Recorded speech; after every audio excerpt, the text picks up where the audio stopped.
예, 하나님 말씀 함께 보겠습니다. 빌립보서 4장 4절로 5절 말씀 보겠습니다. 오늘 우리에게 주신 말씀은 신약성경 빌립보서 4장 4절로 5절 말씀입니다. 찾으셔서 함께 하겠습니다. 제가 봉독합니다. 주 안에서 항상 기뻐하라. 내가 다시 말하노니 기뻐하라. 너희 관용을 모든 사람에게 알게 하라. 주께서 가까우시니라. 아멘. 오늘은 빌립보서 4장 4절로 5절 말씀을 중심으로 기쁨 인생을 살라 하는 제목으로 함께 말씀을 나눕니다. 사람이 이 땅을 힘있게 살아가려고 하면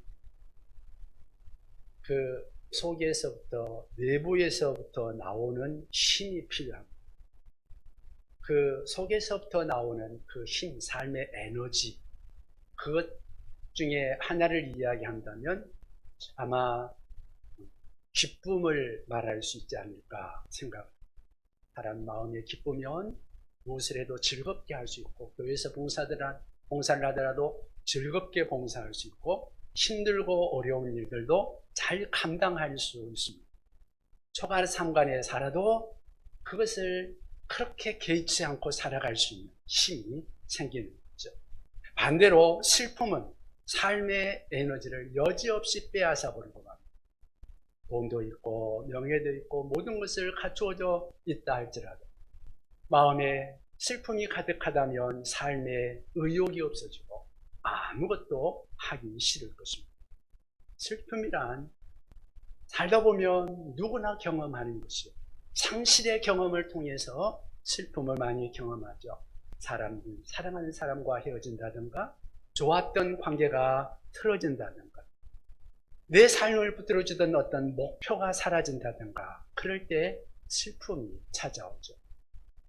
그래서 슬픔이란 상실을 경험할 때 상실한 것에 대한 반응하여 발생하는 당혹스러운 감정 덩어리다.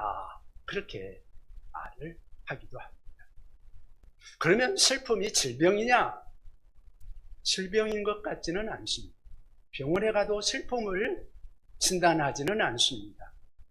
슬픔에 대해서 진단받고 치료하지는 않습니다. 그러나 슬픔은 우리의 감정을 무감각하게 만들고 삶을 무기력하게 만들고 외롭고 고독하고 공허하게 만들고 어쩌다 보면 이런 것들을 어쩌면 생각해 볼 때 다른 어떤 질병보다도 더 지독한 질병이 아닌가 그런 생각을 하기도 합니다. 영국 옥스퍼드 대학의 C.S. 루이스라는 교수님이 계셨습니다. 그분이 어느 날 사랑하는 부인이 암에 걸려서 서서히 죽어가는 그 모습을 보면서 백방으로 노력하는데 속수무책이었습니다. 죽어가는 그 하늘을 지켜봐야 하는 그 교수님의 마음속에 얼마나 슬픔이 있었습니까? 그가 하늘을 잃고 나서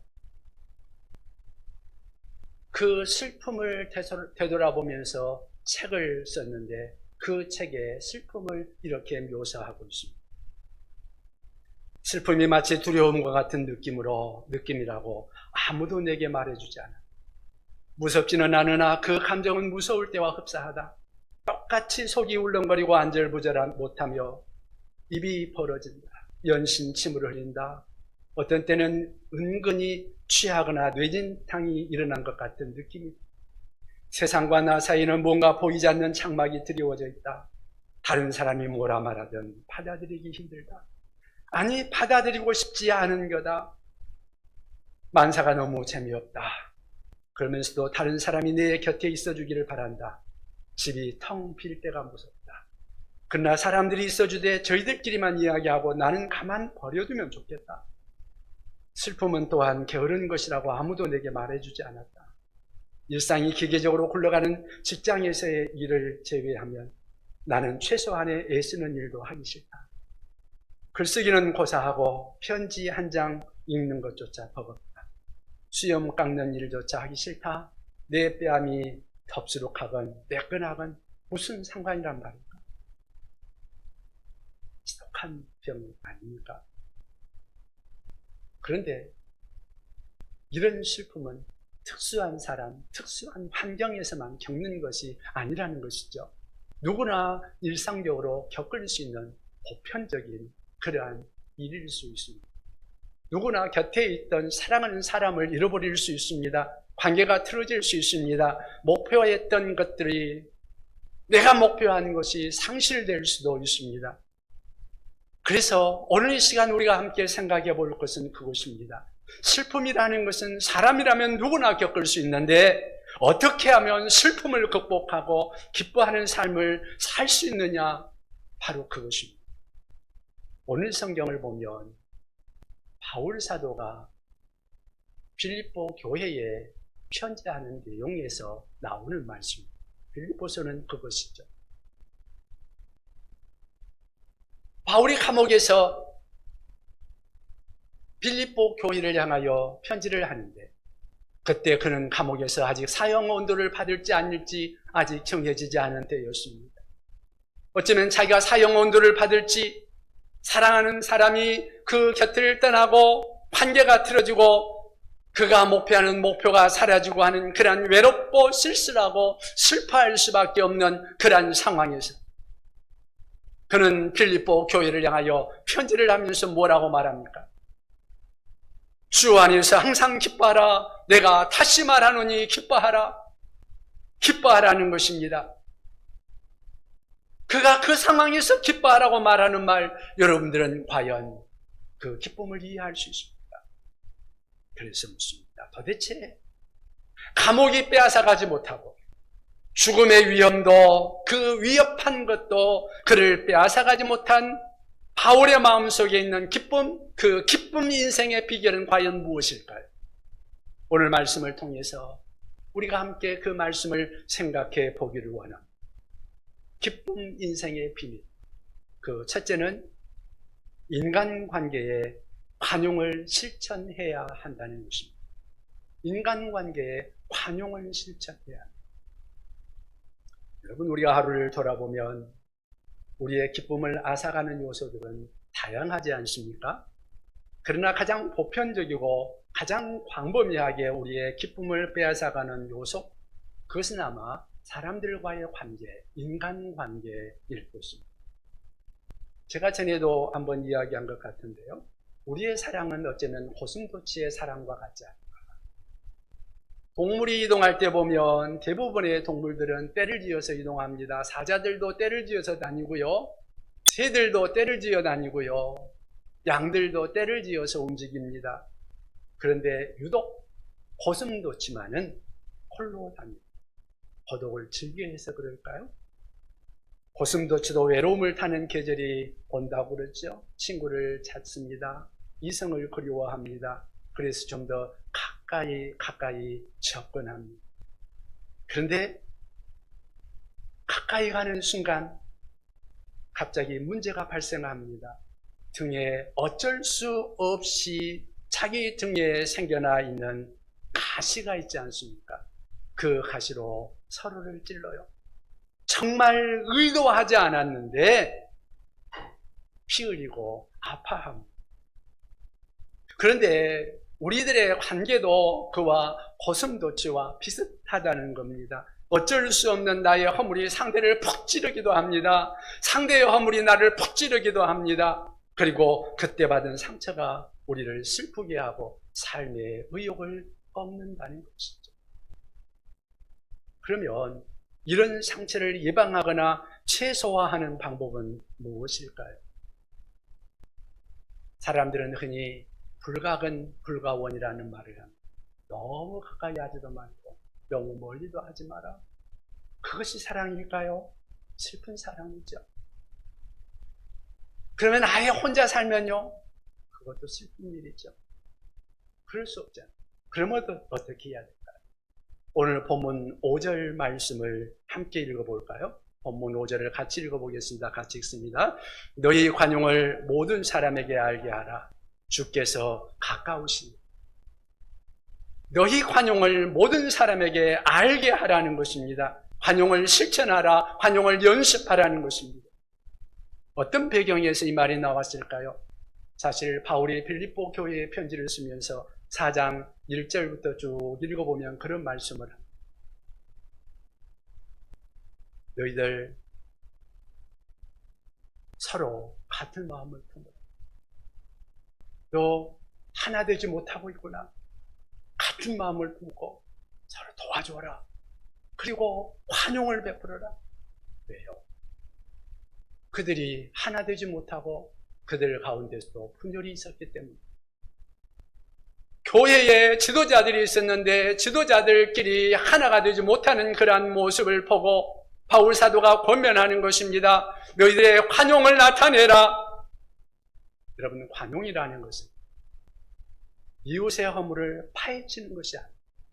여러분 혹시 닭이 모이를 쪼아 먹는 거 봤습니까? 제가 어렸을 때 닭을 키웠는데요. 닭이 먹이를 먹으면서 다리로 해치잖아요. 그렇게 관용이라는 것은 그렇게 해치는 것이 아니라는 거예요. 관용은 허물을 덮어주는 것입니다. 너그럽게 대하는 것입니다. 관용을 실천하는 것이 바로 용서와 사랑이라고 말할 수 있습니다. 여러분 기쁨의 삶을 살기를 원하십니까? 관용을 실천하시기 바랍니다. 그런데 그것은 쉽지 않아요. 어려워요. 5절 말씀을 보니까 관용을 말하면서 그래서 주께서 가까우시니라 그렇게 말씀하고 있습니다. 왜 이 말씀을 하셨을까요? 두 가지 의미가 있습니다. 하나는 가까이 계신 주님이 우리를 도우신다는 것입니다. 여러분 다윗 왕을 한번 보세요. 다윗이 그가 젊었을 때 사울 왕을 자기의 생명을 다해서 섬겼습니다. 그런데 사울은 다윗을 볼 때마다 죽이려고 합니다. 결국은 다윗이 사울에게 죽임을 당할지 그를 도와주는 분이 계십니다. 하나님이시죠. 하나님이 사울 왕의 아들 요나단을 통해서 다윗에게 피신할 수 있도록 도와줍니다. 또 사울 왕이 다윗을 죽이려고 군사를 이끌고 쳐들어왔을 때 그가 굴 속에 피했는데 하나님이 사울 왕을 그 굴 속으로 보내줍니다. 다윗이 단칼에 죽일 수 있었지만 그러지 않고 사울 왕의 옷자락만 살짝 베고 나중에 그 옷자락으로 내가 왕을 해칠 의도가 없습니다 하는 것을 보여주고 있습니다. 여러분, 다윗의 용서와 사랑 하나님으로부터 온 거죠. 그래서 다윗이 위대한 사람, 칭송을 받고 있죠. 주께서 가까우시다 하는 말에 또 다른 하나를 우리가 생각해 본다면 우리와 가까이 계신 주께서 우리의 인생을 결산할 날이 있다는 것입니다. 마지막 날에 우리의 행위를 따라서 우리 예수님께서 결산할 것이라는 것입니다. 그때 우리가 제일 우리 하나님 앞에 구해야 될 것이 무엇일까요? 하나님, 나를 용서해 주세요. 관용을 베풀어 주세요. 마태복음 18장 35절에 보면 이렇게 말씀합니다. 예수님의 말씀인데요. 너희가 각각 마음으로부터 형제를 용서하지 아니하면 나의 하늘 아버지께서도 너희에게 이와 같이 하시리라. 우리가 형제를 용서하지 않으면 하나님도 어떻게 하겠다고요? 용서하지 않겠다. 주께서 우리에게 기도를 가르쳐 주신 주기도문이 있죠? 거기에 뭐라고 말합니까? 우리가 우리에게 죄 지은 자를 용서하여 준 것 같이, 사하여 준 것 같이 우리 죄를 사하여 주옵소서. 내가 내 형제의 죄를 용서할 때 주께서 내 죄를 용서하신다는 겁니다. 내 형제의 죄를 용서하지 않고서 어찌 감히 주님 앞에 내 죄를 용서하여 주옵소서 말할 수 있느냐는 거죠. 그래서 심판날에 주님의 관용이 절대로 필요하잖아요. 그렇다면 그때 필요한 관용을 지금부터 이웃에게 베풀어가면서 살아가야지 않겠습니까? 이웃의 티를 지적하기 전에 내 눈에 들보를 먼저 보는 것입니다. 그러면 환영할 수 있습니다. 그러면 용서하며 사랑할 수 있는 거지.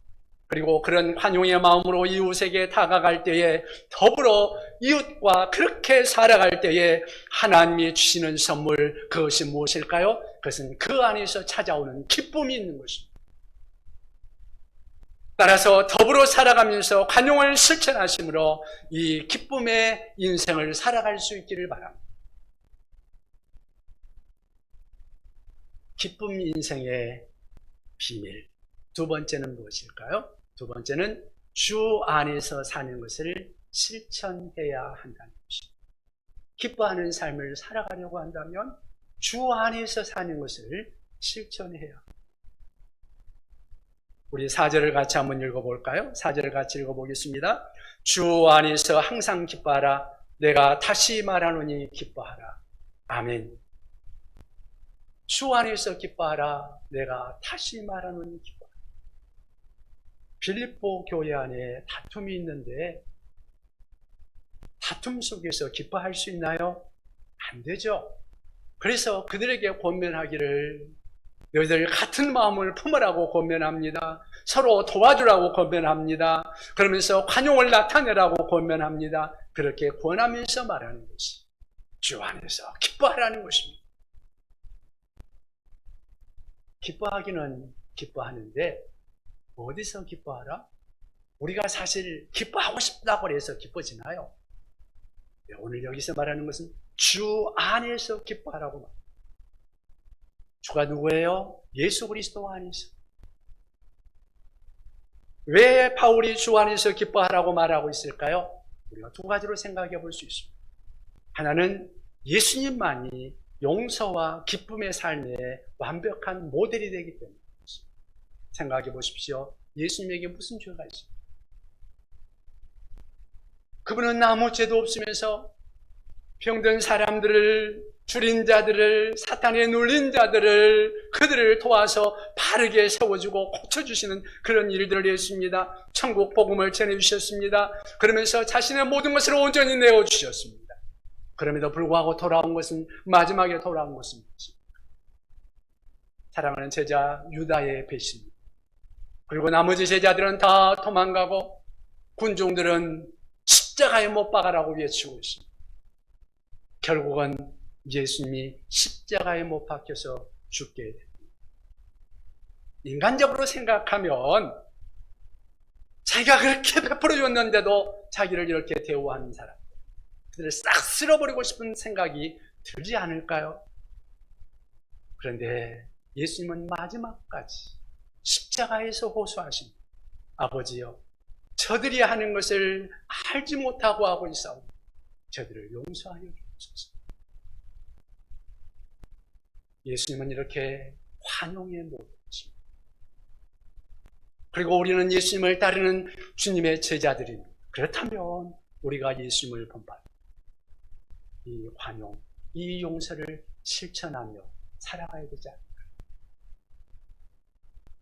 그리고 주 안에서 기뻐하라고 말씀하시고 용서하라고 가르친 또 하나의 이유는 용서는 우리의 힘만으로는 불가능하기 때문에 그렇습니다.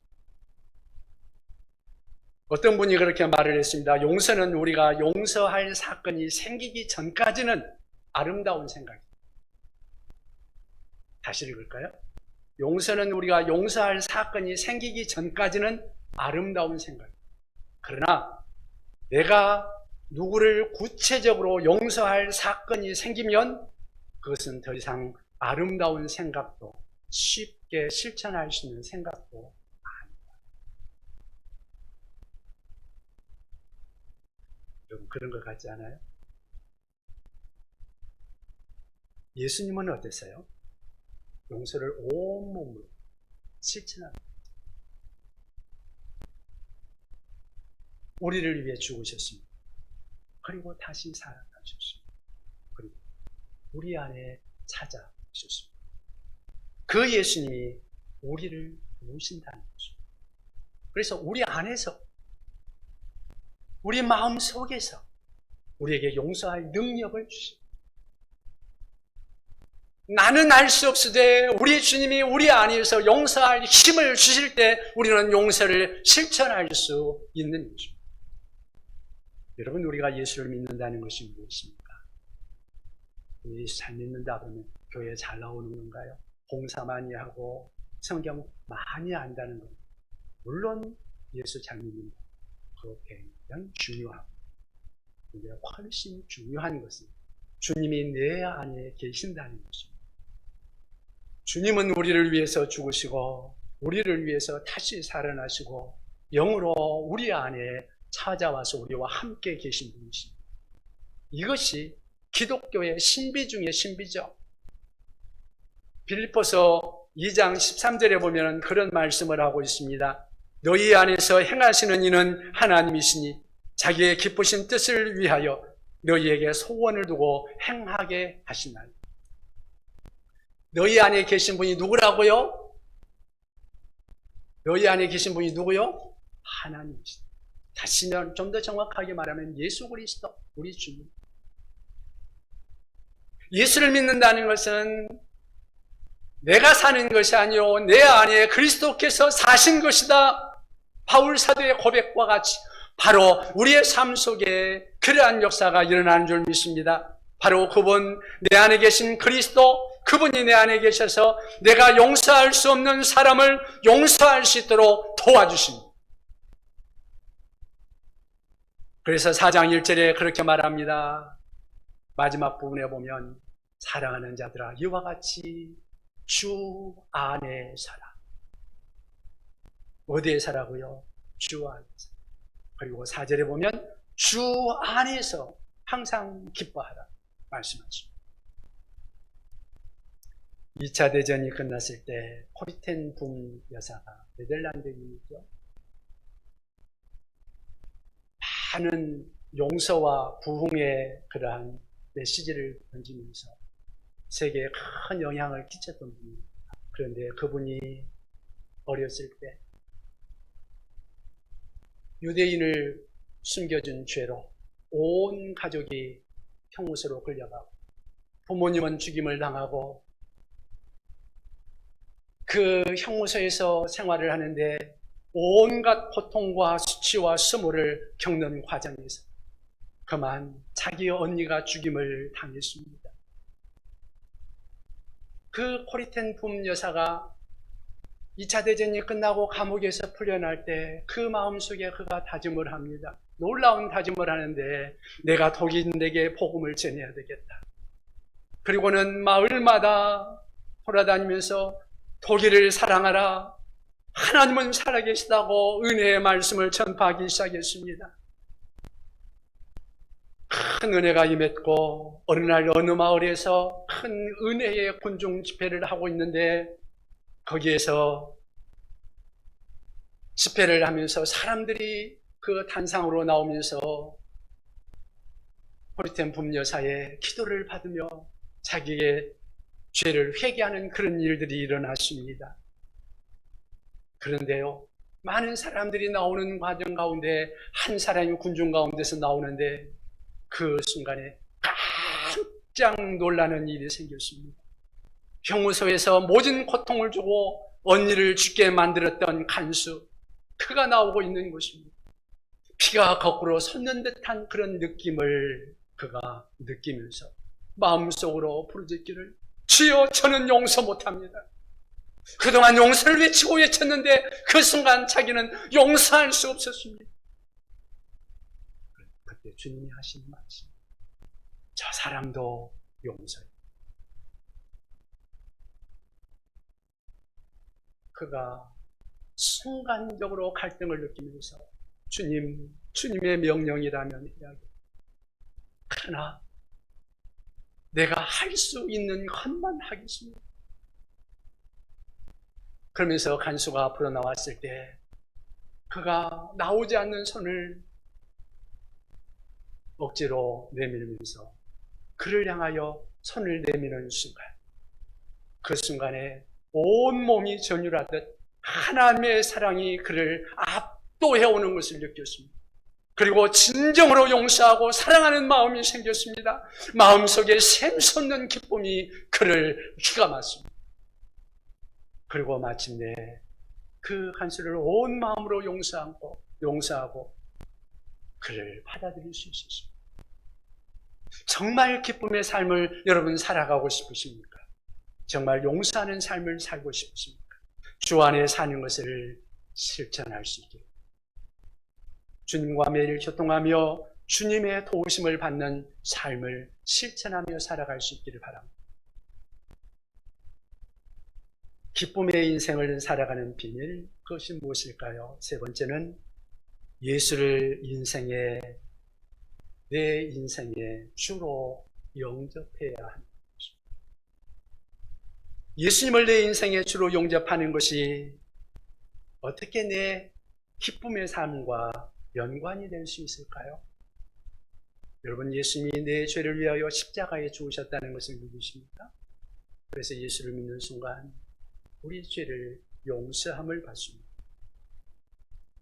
예수님을 주로 영접하고 예수님을 주님으로 인정한다는 것, 그것은 예수님이 우리를 위해서 십자가에 죽으셨다는 것과 그분이 죽음을 이기고 다시 부활하셨다는 사실을 인정하는 것입니다. 그래서 로마서 10장 9절에는 그렇게 말씀합니다. 내가 만일 예수를 주로 시인하며 또 하나님께서 그를 죽은 자 가운데서 살리신 것을 내 마음에 믿으면 구원을 받는다. 그렇습니다. 예수님은 우리 죄를 속죄하기 위해서 죽으셨을 뿐 아니라 우리에게 새 생명, 우리에게 새 인생을 주시기 위해서 다시 살아나셨습니다. 그리고 영으로 우리에게 찾아오셔서 우리에게 평안과 기쁨을 주시는 분이십니다. 그 부활하신 예수님께서 제자들을 만날 때마다 하시는 말씀, 너에게 평안이 있느냐, 평안하냐, 평안할지어다. 그렇게 평안을 주시고 기쁨을 주시기를 원하셨습니다. 따라서 예수님을 인생의 구주로 영접하시고 여러분들이 주님의 인도를 받으며 살아갈 때 기쁨의 인도를 받을 것이며 늘 기뻐하는 삶을 살아갈 수 있는 힘을 주님으로부터 공급받을 수 있을 것입니다. 오늘 처음 시작할 때 옥스퍼드 대학의 C.S. 루이스 교수의 이야기를 했는데요. 루이스 교수가 죽어가는 아내를 지켜보면서 때로는 안타깝고 때로는 하나님을 원망하기도 하고 마음에 여러 가지 감정이 겹치는데 그때 한 가지 분명한 발견한 것이 있었다고 합니다. 그것은 아내가 기뻐하더라는 것입니다. 사실 죽어가는 사람이 기뻐하는 일이 그렇게 쉽겠습니까? 그런데 아내가 슬픔을 이겨내고 순간순간 기도하며 기뻐하더라는 것입니다. 그래서 그분이 마음속에 확신할 수밖에 없었던 것은 내 아내가 하나님 품에 있구나.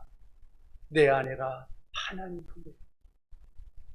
그래서 그가 그 아내의 임종을 지켜보면서 쓴 책 중에 이런 말이 있습니다.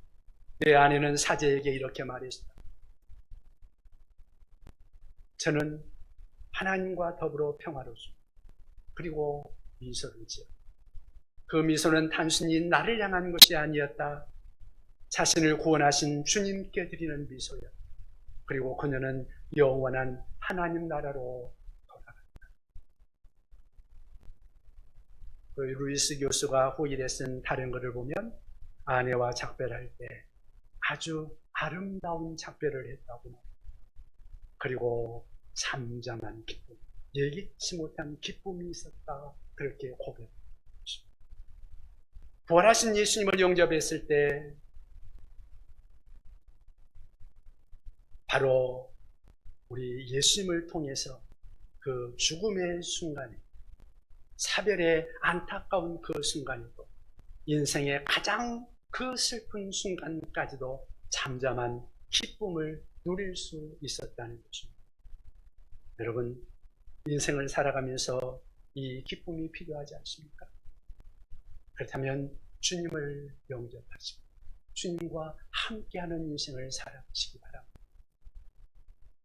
주님을 나의 주님으로 모시고 여러분의 삶 속에, 삶의 매 순간 속에 그 주님을 나의 삶의 주인으로 삼고 주님과 동행하며 주님이 내 안에서 살게 하시고 그리고 주님과 함께 할 때 그 기쁨의 인생을 살아갈 수 있을 줄로 믿습니다. 기도하겠습니다.